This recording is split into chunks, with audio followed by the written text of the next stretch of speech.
आता आपण बघूया दृष्टिगत रोग. दृष्टिगत रोगमध्ये आपण बघणार आहोत तिमिर, काच आणि लिंगनाश. आता दृष्टिगत रोग याआधी आपण बघू दृष्टी म्हणजे काय.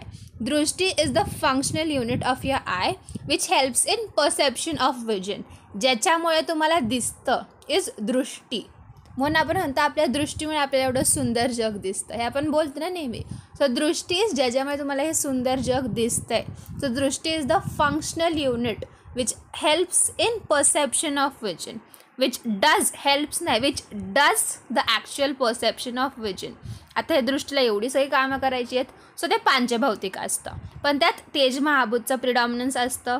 आता दृष्टीचे काही फीचर्स सांगितले आहेत. दृष्टीची साईज सांगितली आहे मसूर डाळ एवढी असती आणि दृष्टी इज कवर्ड बाय बाह्य पटल. आता पटलचा एक कॉन्सेप्ट बघून घ्या. टोटल आपल्या डोळ्यामध्ये 6 पटल असतात. त्यातले 2 असतात बाह्य जे वर्तमध्ये असतात आणि 4 असतात अभ्यंतर जे नेत्र बुद्बुदमध्ये असतात. हे 4 पटल जे आहेत त्यातलं पहिलं असतं तेजो जलाश्रित, दुसरं असतं मांसाश्रित, तिसरं असतं मेदोश्रित, चौथं असतं अस्त्याश्रित. 4 पटल असतात अभ्यंतर आणि 2 बाह्य. सो आता काय सांगणार तुम्ही दृष्टिगत रोग आलं. पहिलं दृष्टीच्या बाबतीत सांगा. दृष्टी is the functional unit of I which does the actual perception of vision.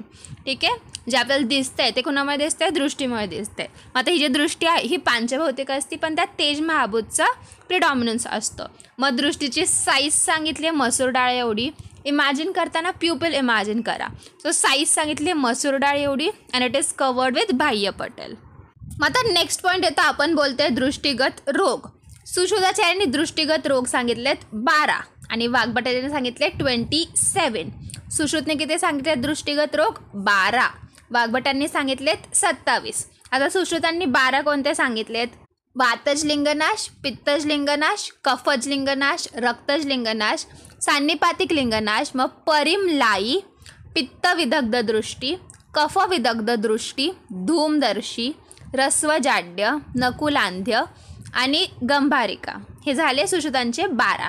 वाघभटांनी 27 काय काय सांगितलेत. वातज लिंगनाश, पित्तज लिंगनाश, कफज लिंगनाश, रक्तज लिंगनाश, सान्निपातिक लिंगनाश, संसर्गज लिंगनाश, मग विदग्ध दृष्टी, दोषांध्य, धूमर, रस्वदृष्टी, मग नकुलांध्य, गंभीर दृष्टी, मग तिमिराचे 6 प्रकार, काचचे 6 प्रकार, उष्णविदग्ध दृष्टी, अम्लविदग्ध दृष्टी, औपसर्गिक लिंगनाश.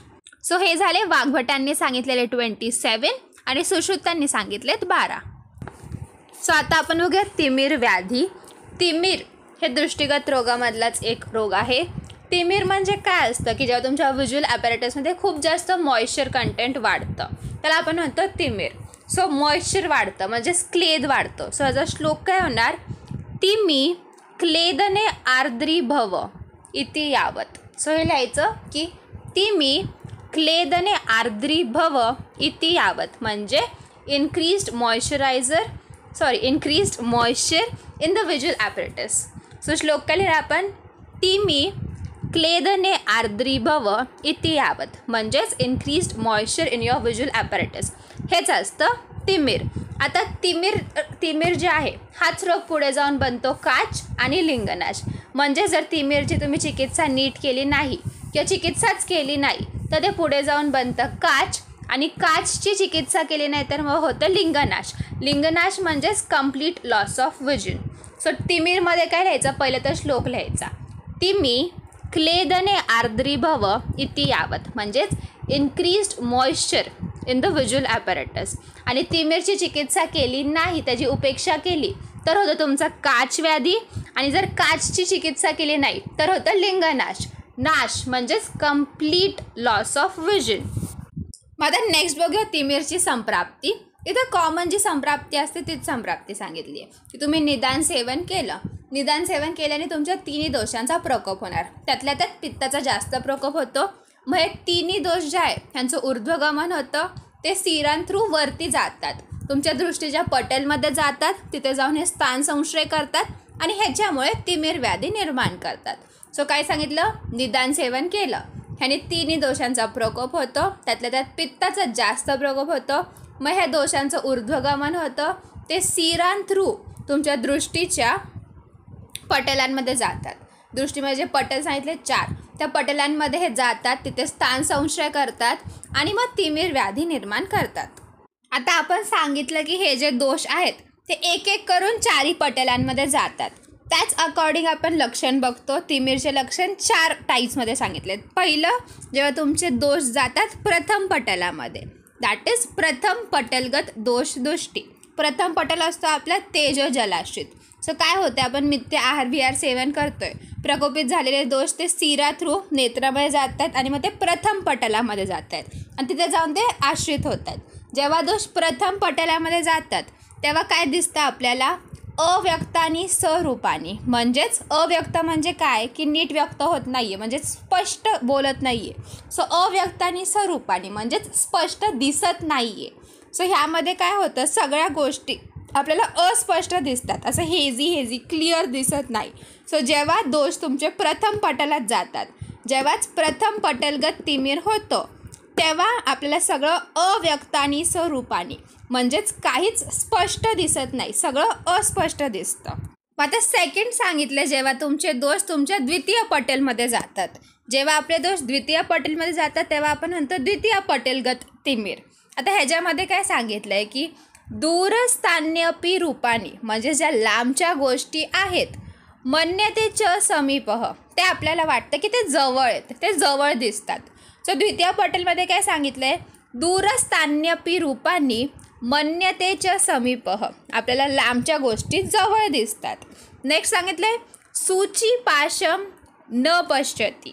सूची पाशम न पश्यती म्हणजेच आपल्याला सुईचं होल दिसत नाही, सुईमधून धागा ओवता येत नाही, आपल्याला ते होलच दिसत नाही. पहिल्यामध्ये आपण काय सांगितलेलं, अव्यक्त आणि स्वरूपानी, दॅट इज गोष्टी अस्पष्ट दिसतात. हे श्लोक्स लक्षात ठेवायचे. प्रथममध्ये अव्यक्त आणि स्वरूपानी, द्वितीयामध्ये दूरस्थान्यपी रूपानी, दूरस्थानी काहीतरी आहे ते तुम्हाला वाटतं की जवळ आहे. दूरस्थान्यपी रूपानी मन्यते च समीपतः, तुम्हाला तुमच्या मनाला वाटतं की ते जवळ आहे, तुम्हाला ते जवळ दिसतंय. सो दूरस्थान्यपी रूपानी मन्यते च समीपतः म्हणजेच दूरच्या गोष्टी तुम्हाला जवळ दिसतात. सूची पाशम न पश्यती, सुईचं होल तुम्हाला दिसत नाही. सूची म्हणजे सुई, पाशम म्हणजे होल, न पश्यती होल दिसतच नाही आणि होल न दिसत म्हणून तुम्हाला धागाच ओवता येत नाही. सो द्वितीयमध्ये काय सांगितलं की लांबच्या गोष्टी जवळ दिसतात, सुईच्या होलमधून तुम्हाला धागा ओवता येत नाही कारण तुम्हाला सुईचं होलच दिसत नाही. आणि जेव्हा दोष द्वितीय पटेलमध्ये जातात ते अशा विचित्र आकृती दिसतात, असं भास होतं माणसाला की हवेमध्ये एखादा केस आहे किंवा जाळ्या आहेत किंवा काही फ्लॅग्स लागलेत, मॉस्किटोज फिरतायत, किडे मकोडे फिरतायत, पाऊस येतोय, अंधार पडलाय, असं विचित्र असे काय काय भास येतात त्या पेशंटला. सो द्वितीयमध्ये आपण काय सांगितलं, दूरस्थान्यपी रूपानी मन्यतेच्या समीपतः सूची पाशम न पश्यती, आणि त्याला चित्र विचित्र भास होतात. मग आता नेक्स्ट येतं की जेव्हा तुमचे दोष तृतीय पटेलामध्ये जातात. जेव्हा तृतीय पटेलामध्ये जातात तेव्हा सांगितलं आहे ऊर्ध्वम पश्यती न अधस्थ, म्हणजेच जेव्हा दोष तृतीय पटेलमध्ये जातात तर आपल्याला वरच्या वस्तू दिसतात, खालच्या वस्तू दिसत नाहीत. आणि दोष दृष्टीच्या कोणत्या स्थानी जात आहेत त्या अकॉर्डिंग आपल्याला कसं दिसेल हे चेंज होतं. म्हणजेच आपली जी दर्शन शक्ती आहे ती डिपेंड्स की दोष तुमचे कुठे जात आहेत. जर दोष गेले अधोभागी म्हणजेच खालच्या बाजूला जर दोष गेले तर जवळचं दिसत नाही. जर दोष ऊर्ध्वभागी गेले, वरच्या ठिकाणी गेले तर आपल्याला लांबचं दिसत नाही. जर दोष पार्श्वभागी गेले तर आपल्याला आजूबाजूचं दिसत नाही. जर दोष मध्यभागी गेले तर आपल्याला एका वस्तूचे 2 प्रतिमा दिसतात. आणि दोष अनेक ठिकाणी गेले तर आपल्याला अनेक प्रतिमा दिसतात. सो जेव्हा दोष तृतीय पटेलमध्ये जातात तेव्हा हे सगळं सांगायचं. तृतीय पटेलमध्ये गेल्यावर काय सांगितलं आहे की वरचं दिसतं, खालचं दिसत नाही. ऑल्सो दोष कुठे जात आहेत, दृष्टीच्या कोणत्या पार्टमध्ये जात आहेत त्या अकॉर्डिंग तुमची दर्शन शक्ती चेंज होती. जर माझे दोष गेले अधोभागी तर मला जवळचं दिसणार नाही. जर दोष गेले दृष्टीच्या ऊर्ध्वभागी तर लांबचं दिसणार नाही. जर दोष गेले पार्श्वभागी तर आजूबाजूचं दिसणार नाही. जर दोष गेले मध्यभागी तर एका गोष्टीच्या 2 प्रतिमा दिसतील. आणि जर दोष अनेक स्थानी गेले तर मला अनेक प्रतिमा दिसतील. मग आता नेक्स्ट येतं जेव्हा तुमचे दोष जातात चतुर्थ पटलामध्ये, म्हणजेच 4th लेअरमध्ये जेव्हा दोष जातात तेव्हा काय होतं, हे जे दोष आहेत हे तुमच्या दृष्टीला सगळ्या साईड्सने अवरुद्ध करतात. त्यामुळे दृष्टीचं जे दर्शन शक्ती आहे त्याचा नाश होतो. त्यामुळे तुम्हाला काही दिसतच नाही. सो डोळ्यांसमोर अख्खी अंधारी येते, पण ब्राईट गोष्टी दिसतात. म्हणजे आपल्याला प्रकाशाचं ज्ञान होतं. लाईट किंवा सन ह्या गोष्टी दिसतात, पण बाकी काहीच दिसत नाही. सो हे सांगितलं चतुर्थ पटलगत. जेव्हा दोष चतुर्थ पटलमध्ये जातात, 4th लेअरमध्ये जातात, तेव्हा ते आपल्या दृष्टीला सगळ्या साईडनी कव्हर करून घेतात. डार्कनेस आपल्या दृष्टीला कव्हर करतं, ज्यामुळे आपलं साईट ब्लॉक होतं. त्यामुळे सगळं विजन लॉस होतं. आपल्याला काहीच दिसत नाही. डोळ्यांसमोर अंधारी येते, पण तेजस्वी गोष्टी दिसतात. लाईक सन, मून, स्टार्स, लाईटनिंग अशा सगळ्या गोष्टी आपल्याला दिसतात. आणि एक गोष्ट लक्षात घ्या, जे आपलं तृतीय पटलगत होतं त्याला सुश्रुताचार्यांनी सांगितलं आहे तिमिर रोग. आणि जे आपलं चतुर्थ पटलगत आहे त्याला सुश्रुताचार्य म्हटलेत लिंगनाश. आता आपण नेक्स्ट बघूया तिमिरचे दोषानुसार टाईप्स. दोषानुसार तिमिरचे 6 टाईप्स पडतात. आता या 6 टाईप्सची आपण लक्षणं बघूया. त्याआधी हे समजून घ्या, जर तिमिरची आपण चिकित्सा केली नाही तर ते कन्वर्ट होतं इंटू काच. काचची ट्रीटमेंट नाही केली तर ते जातं इंटू लिंगनाश. सो असंच तिमिरचे 6 टाईप्स, काचचे 6 टाईप्स, लिंगनाशचे 6 टाईप्स. त्यामुळे ते एकत्रच बघूया. पहिलं आपण बघू वातज तिमिर. जेव्हा वातज तिमिर होतं तर आपल्याला गोष्टी अशा सगळ्या लाल लाल दिसतात. गोष्टी हालताना दिसतात. म्हणजे आता माझ्यासमोर खुर्ची आहे, ती नॉर्मल आहे, स्टेबल आहे, पण मला तिमिर झाल्यामुळे, वातज तिमिर झाल्यामुळे आता ते वाते म्हटलं हालणार. सो ती खुर्ची हालताना दिसणार मला. जी सरळ गोष्ट आहे ती पण मला वाकडी दिसणार आणि सगळं मळकट दिसणार. वात म्हणजे धूळ, सो सगळं धुळकट दिसणार मला. सो आता वातज तिमिर झाल्यावर काय काय दिसणार, माझ्यासमोर खुर्ची आहे, ती सरळ नाही राहणार, ती अशी हालताना दिसणार, चंचल खुर्ची वाटणार मला.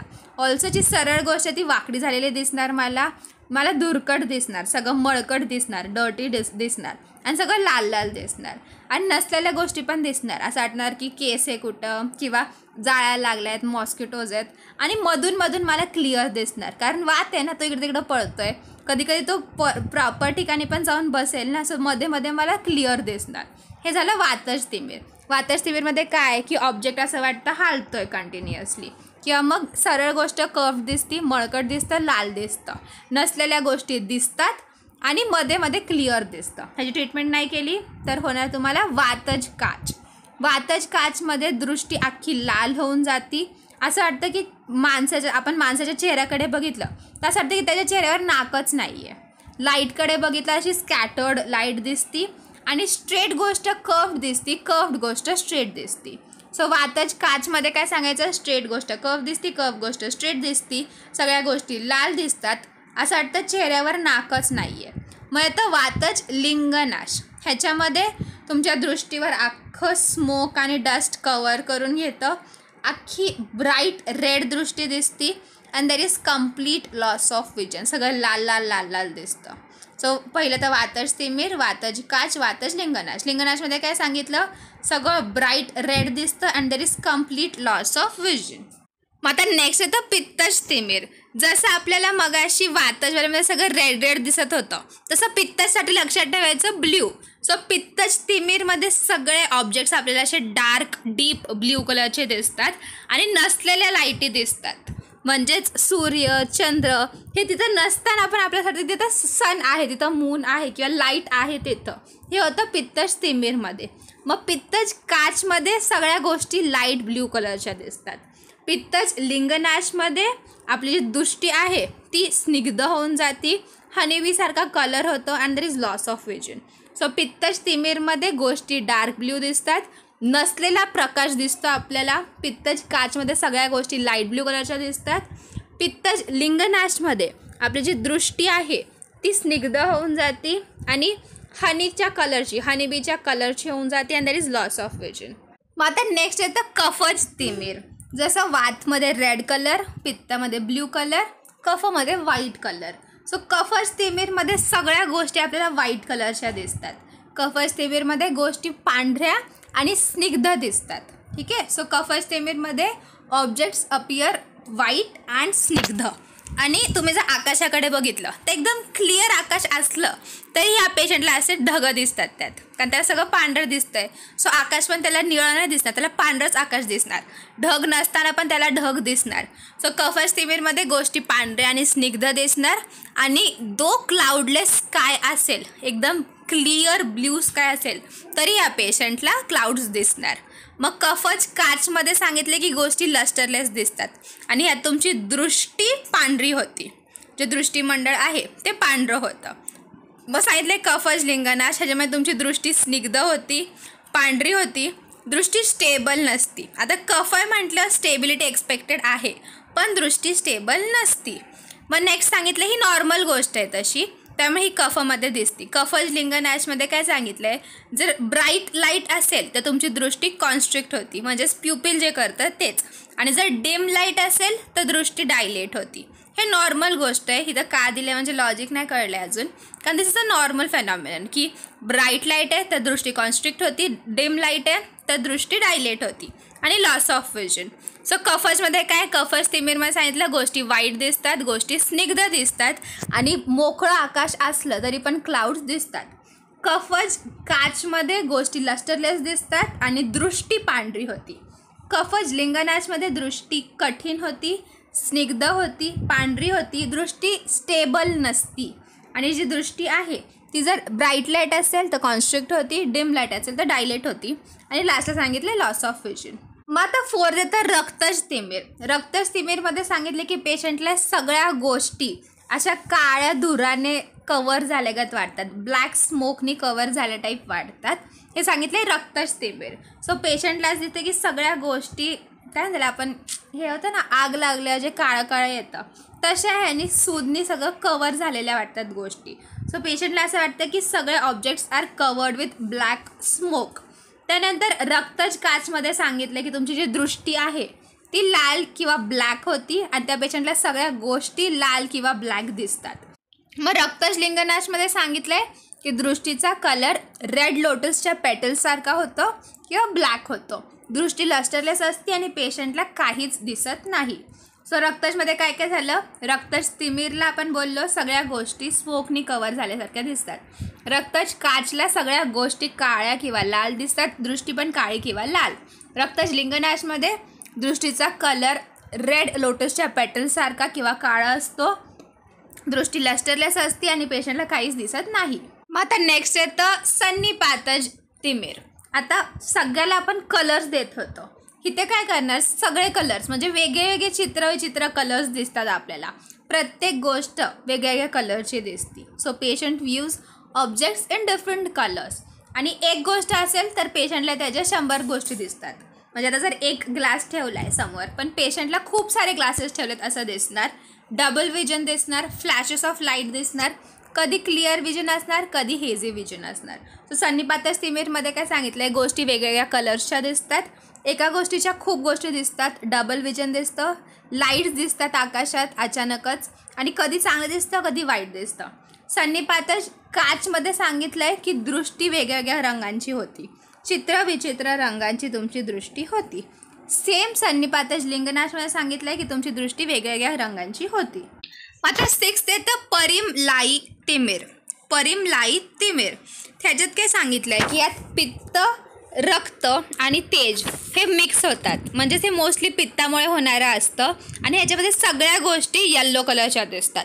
सो परिमलाई तिमिरमध्ये सांगितले पित्त, रक्त आणि तेज हे मिक्स होतात आणि ह्यात सगळ्या गोष्टी पिवळ्या कलरच्या दिसतात. आता नेक्स्ट येतं साध्यत्व. ह्याच्यामध्ये जे आपले 6 टाईप्सचे तिमिर आहेत, म्हणजे जे तिमिरचे 6 प्रकार सांगितलेत ते सगळे साध्य. मग काचचे जे 6 प्रकार सांगितलेत ते सगळे याप्य आणि लिंगनाशचे 5 प्रकार आर असाध्य. लिंगनाशमधलं जे कफज लिंगनाश आहे ते साध्य सांगितलं आहे. ठीक आहे, कफज लिंगनाश इज साध्य, बाकीचे 5 आर असाध्य. सगळेच्या सगळे काच आर याप्य, सगळ्याच्या सगळ्या तिमिर आर साध्य. मग नेक्स्ट येतं सामान्य चिकित्सा ऑफ तिमिर. सामान्य चिकित्सेमध्ये काय काय सांगितलं आहे, पहिलं तर स्नेहन, त्यानंतर रक्तमोक्षण, मग विरेचन, बस्ती, नस्य. आपलं वमन वमन नाही आहे, फक्त वमन सोडून सगळं सांगायचं. विरेचन, बस्ती, नस्य, रक्तमोक्षण, वमन नाही सांगितलंय, स्वेदन नाही सांगितलंय, स्नेहन आलंय इथं. अजून काय सांगितलंय, मग तिथं लोकली काय करायचं, अंजन लावायचं, लेप लावायचा, सेक द्यायचं, मूर्धवस्ती द्यायची. सो सामान्य चिकित्सेमध्ये काय काय, पहिलं तर आपले जे पंचकर्म असतात त्यातलं वमन सोडून सगळं सांगा. विरेचन, बस्ती, रक्तमोक्षण, नस्य. मग अजून स्नेहन. अजून लोकली काय करणार, अंजन लावणार, तिथे लेप लावणार, तिथे सेक देणार, मूर्धबस्ती. सो सामान्य चिकित्सेमध्ये किती गोष्टी आल्या, टोटल 9 आहेत. पहिलं तर आपले 4, वमन सोडून पंचकर्म सांगून टाका. काय काय सांगितलं, विरेचन, रक्तमोक्षण, बस्ती, नस्य. नंतर आता स्नेहन, स्वेदन नाही स्नेहन. राहिलं काय, अजून 4 राहिले. इथं काय केलं मी, अंजन लावलं, लेप लावला, सेक लावलं आणि थोडं डोक्यावर पण काम केलं, दॅट इज मूर्धबस्ती दिली. मग आता नेक्स्ट सांगितलं औषधी चिकित्सा. आता आपण पहिलं विरेचन द्यायचं. वमनचा इथं विषय नाही काढला, आपण विरेचन देतोय. आता कोणत्या दोषानुसार कसं आपण ड्रग्स वापरणार.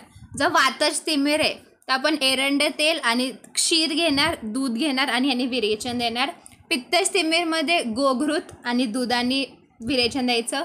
कफज तिमिरमध्ये त्रिवृत्ताने क्वाद बनवायचा, त्रिवृत्ताचा क्वाद बनवायचा आणि त्याने विरेचन द्यायचं. सो विरेचनसाठी आपण दोषवाईज कसं औषध बदलतोय. वातज तिमिरसाठी आपण एरंड तेल आणि दूध देतोय. पित्तज तिमिरसाठी आपण वापरतोय गोघृत आणि दूध. कफज तिमिरसाठी आपण त्रिवृत्ताने बनवलेला क्वाथ यूज करतोय. मग नेक्स्ट सांगितलंय नस्य.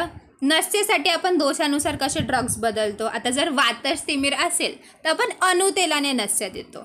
जर पित्तज तिमिर असेल तर मधुर गणातील द्रव्यांनी सिद्ध केलेलं घृत वापरतो. रक्तज तिमिरमध्ये मधुर गणातील द्रव्यांनी सिद्ध केलेलं तेल वापरतो. कफज तिमिरमध्ये क वरून कफ, क वरून करंज, क वरून कटफळ. सो कफज तिमिरमध्ये आपण करंज, कटफल आदी तेल देतो, ह्यानी नस्य देतो. सो नस्यसाठी कसं सांगितलं आहे, वातज तिमिरला अणुतेल, पित्तज तिमिरला मधुर गणातील द्रव्याने सिद्ध केलेलं घृत, रक्तज तिमिरला मधुर गणातील द्रव्यांनी सिद्ध केलेलं तेल, कफज तिमिरला करंज, कटफल आदी तेल, ह्यानी आपण नस्य देतो. आता नेक्स्ट अंजनसाठी काही योग सांगितलेत. अंजन देण्यासाठी आपण वापरतो भास्कर चूर्ण किंवा तिमिर अंतक चूर्ण, तिमिर अंतक अंजन किंवा चंद्रोदयवरती. सो अंजनसाठी काय काय सांगितलं, आता तिमिर आहे सो तिमिर अंतक अंजन. मग परत भास्कर चूर्ण, चंद्रोदयवरती. आणि घृत कोणते कोणते वापरायला सांगितलेत, जीवनत्यादी घृत, त्रिफळा घृत, महात्रिफळा घृत. सो अंजन काय काय सांगितलं, अंजनसाठी भास्कर चूर्ण, तिमिर अंतक अंजन, चंद्रोदयवरती. घृत कोणते वापरतो, जीवनत्यादी घृत, त्रिफळा घृत, महात्रिफळा घृत. सो इथे आपण विरेचन कसं द्यायचं पाहिलं, नस्य कोणत्या औषधाने द्यायचं पाहिलं, अंजनसाठी कोणते योग वापरायचे आणि घृत कोणतं वापरायचं.